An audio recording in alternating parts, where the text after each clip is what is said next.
I know what I'm gonna say. Let's try to do it in one clean take.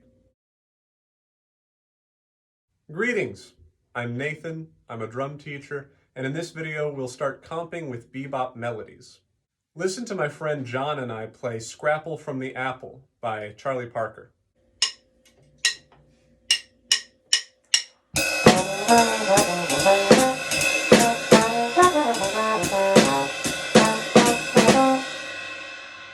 Let me explain. Scrapple from the Apple contains eighth note passages, or bunches of eighth notes that are all right next to each other. I'm keeping time on the cymbal and playing the snare with the first and last note of each eighth note passage. The drum part by itself sounds like this.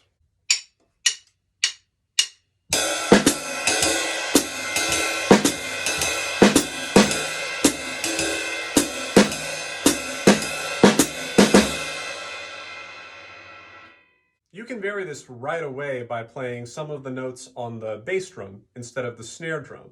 Listen to me and John play together again.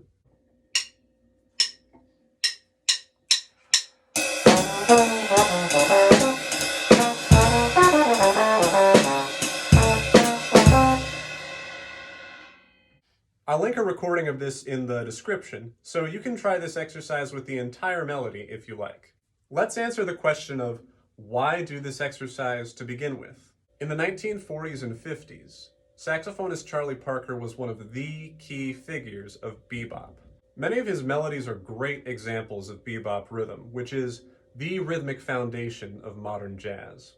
Two important qualities of this rhythm are the aforementioned eighth note passages and also syncopation, which is the contrast between downbeats and upbeats. It is possible to define what makes for good bebop rhythm, but that kind of definition would be complex and abstract. Most people would just be better off copying great examples of bebop rhythm like Charlie Parker's Melodies. And that's all we're doing in this exercise is copying Parker's rhythm. That said, it would be difficult and maybe sound kind of bad to play all of those eighth notes on the snare drum or bass drum while we keep time.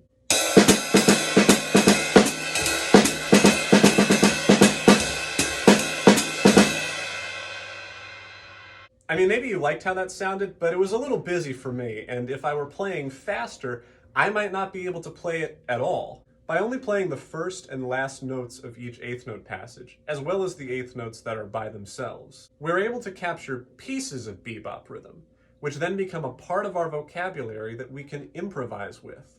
Some stray thoughts before we conclude. Drummers aren't the only musicians looking to bebop melodies to learn rhythms. In a great jazz band, everyone is thinking about the melody all the time. And having the entire band think about the same element helps them lock in with one another. During the solo, the trumpet player, or whoever, might play a rhythm that the drummer wants to match or support. And practicing doing that with a bebop melody can carry over into being able to do that well with someone's solo melody. That's all I have to say for this video, but I'll end with a snippet from John's and my jam session where we recorded the material for the lesson. For better or worse, here that is. Thank you for watching and happy practicing.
was fun.